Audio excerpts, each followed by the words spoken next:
live with Tao.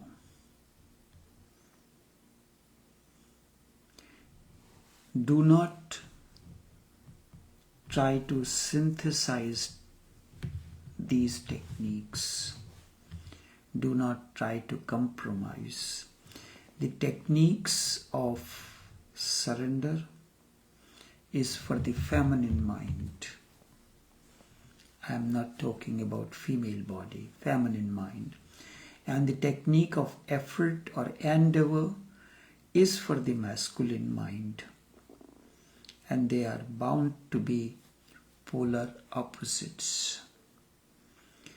If you try to make any synthesis between the two, you will create disturbance, you will create meaninglessness, you will make these absurd and dangerous and hodgepodge. It will not be of any use anymore. So remember this. These techniques many times look contradictory because they are meant to be for different types of minds, and there should be no effort to make a synthesis out of this. You will create a concoction and nothing will come out of that. And the art of blending is totally a unique art. It is not easy. But if you feel something is contradictory, do not get uneasy about it. The only very small minds become afraid of contradictions. Very small minds, petty minds, they become uneasy, they feel a discomfort, they think everything must be non-contradictory. There has to be a consistency. This is not right, it is nonsense, because life is inconsistent. Life is contradictory itself. So truth cannot be non-contradictory. Lies can be uncontradictory. Only lies can be consistent. Truth is bound to be inconsistent because it does not have to cover anything that is there in life. It has to be total, and it looks contradictory. There is a man and there is a woman. What can I do and what can Shiva or God or anyone do? The man is totally polar opposite to woman. That is why they are attracted to one another, just as North Pole and South Pole both are opposite to one another. They attract, and their attraction creates a magnetic field. And in that magnetic field, when the two flow, many things happen. So man and woman are like two opposite poles. They attract one another. And when the energy begins to flow from one to the other, a magnetic field is created, that is the energy field, and when you begin to flow into that, transformation begins. Otherwise, if they are not contradictory, there will be no attraction. The polar opposites become a magnetic force. That is why man and women meet. Whenever man and woman meet, there is happiness. And you may say, if there is a happiness when they meet, then why there comes the opposite? Because when the man and woman meet, the energy begins to flow, You have to allow this to flow continuously without any obstruction. The polar opposites becomes the magnetic force. That is why when man and woman meet, there is happiness. And when two polar opposites meet, they negate one another. They negate each other because they are opposites. They negate each other, and for a single moment, when man and women really meet, not just bodily, when they are being meet in love, for a single moment, both disappear. So in a way, they neutralize. I'm not talking about the physical union. In physical meeting, when they meet in love, for a single moment both disappear into one another. Then there is neither man nor woman exist.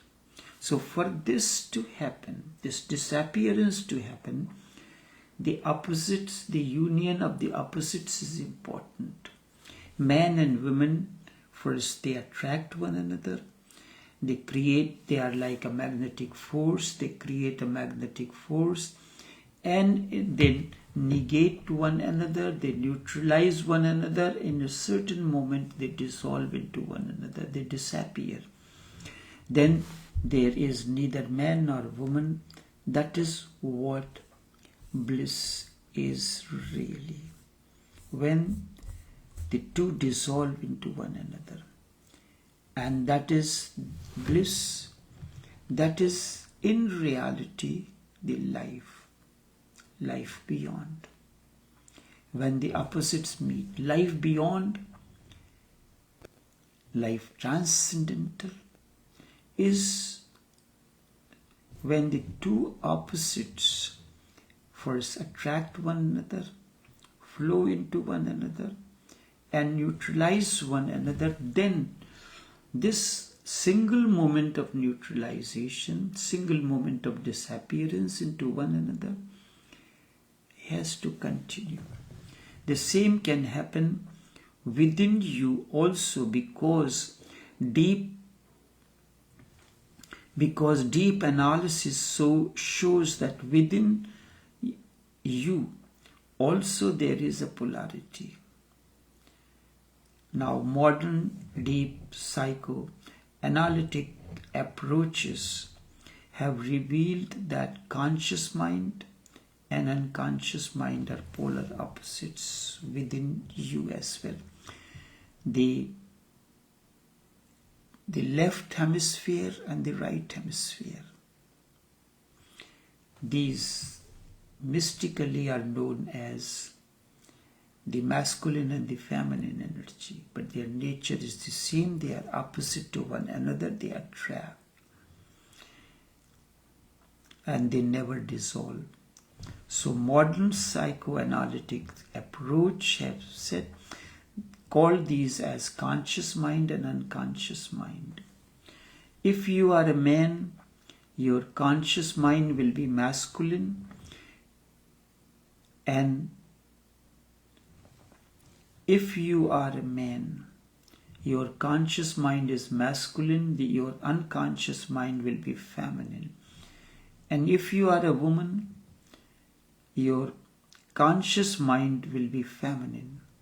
So in case of a man, conscious mind is masculine. In case of a woman, conscious mind is feminine. And in case of a man, the unconscious mind is feminine.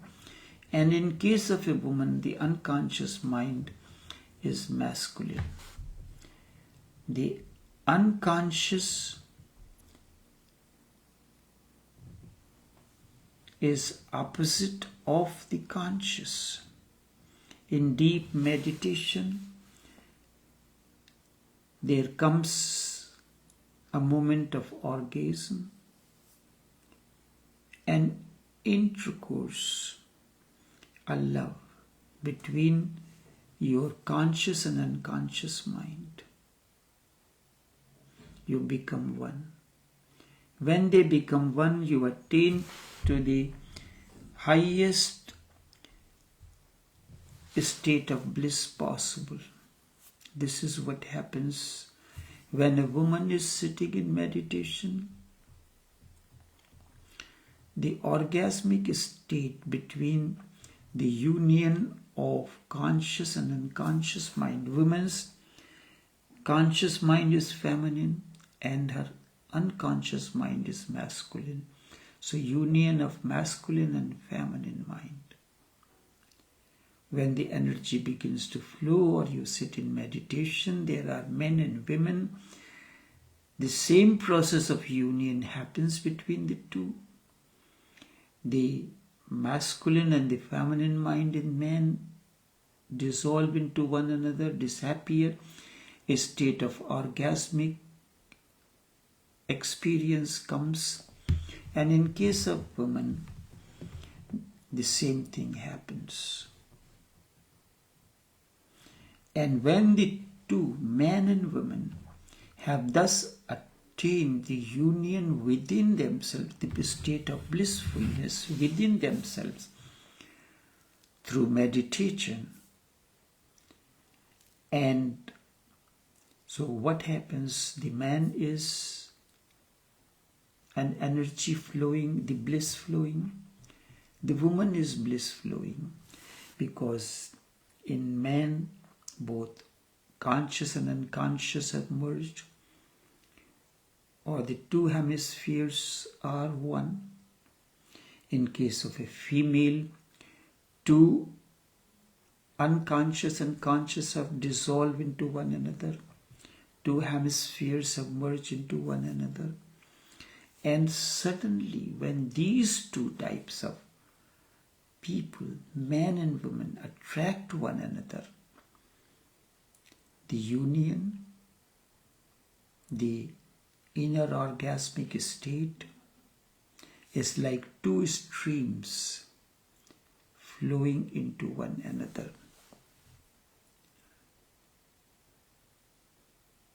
And this happens.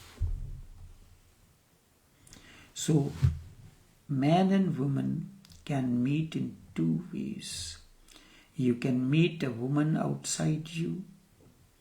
Then this is the meeting that can only be momentary, very momentary.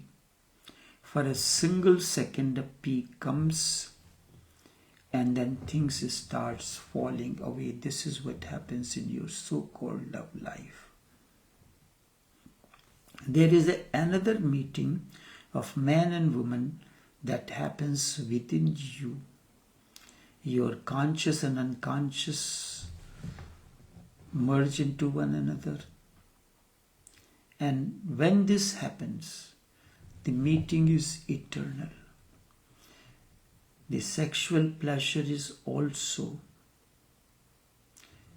the sexual pleasure that you experience is also a glimpse of the spiritual, but only momentary. And when the real meeting happens within, then it becomes a state of samadhi. It becomes a spiritual phenomenon when two such persons, women in whom the conscious and unconscious have merged into one another,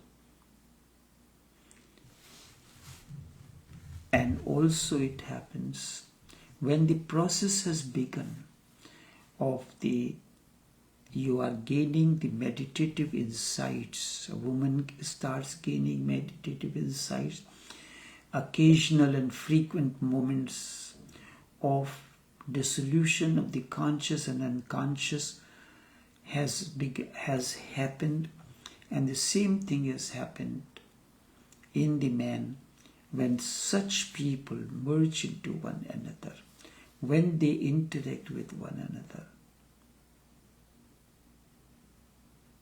through a sexual union.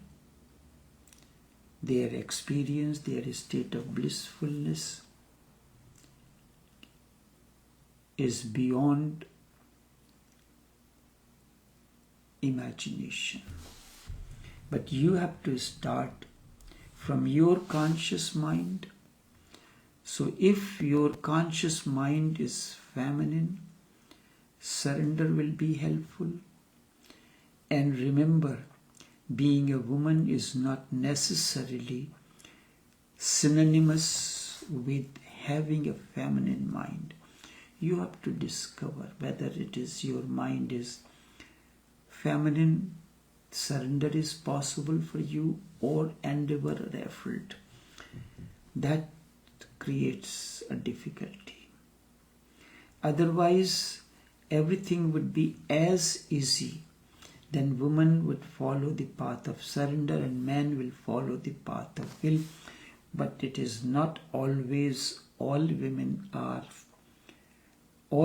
have feminine mind and all men have masculine mind.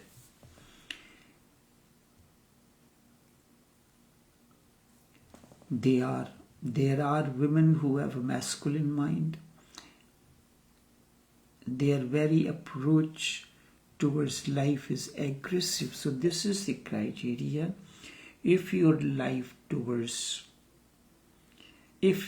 approach towards life is aggressive or non-aggressive.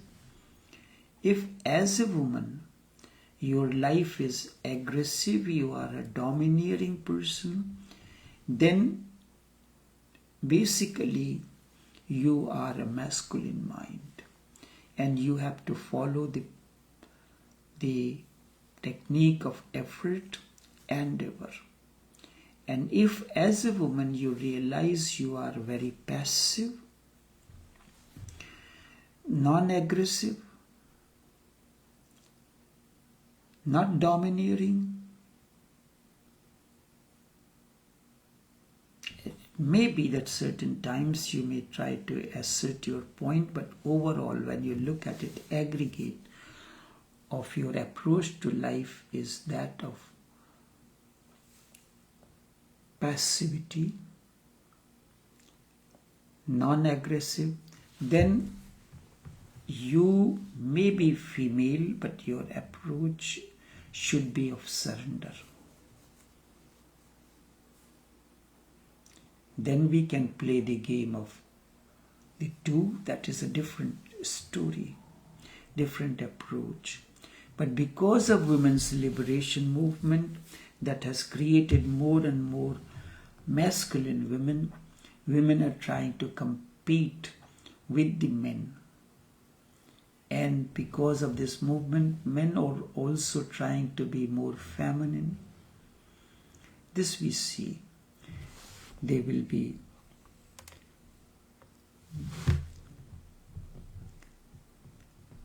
so when the only way to know whether you have a feminine mind or a masculine mind is you look into your approach to life. You are what life means. You live at home. You interact with your husband and wife. You work. You are outside interacting with the people in the outer world. What is your overall approach in everything? You may be an employee, but your approach to your work may be that of an aggression. You are at home, you are a female, but your approach is that of aggression, not passivity, or the vice versa. You may be a man, but your approach inside the house is non-aggressive, submissive, cooperative, and so then you are feminine mind and surrender is your way. This is the criteria that then it will be very useful for you to know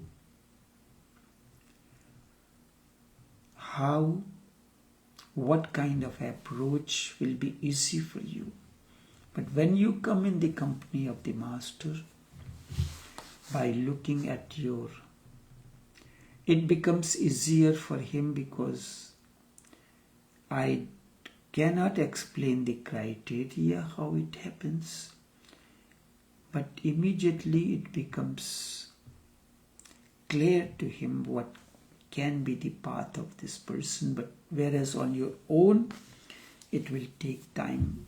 It needs certain criteria. So your approach to life will determine whether you are a feminine mind or a masculine mind, aggressiveness or passivity, domineering or non-domineering. Aggregate I talk about, not in a particular point you are asserting, but let us say there are 10 points comes to be discussed on a day-to-day basis today. And in turn, if you are domineering in 9 or over 6, then you are a domineering or aggressive person. You want your point to be asserted and accepted. So for you, this becomes a criteria. When a person comes in the company of the master, and as he comes in the company, it becomes clear to him what should be his path. So accordingly, he suggests, devises a technique for you to do it. On your own, you can experiment different techniques for a few days and see what is happening, and then you can choose the one that appeals to you the most. So you have to decode yourself. And when I say that you have to decode yourself, you do not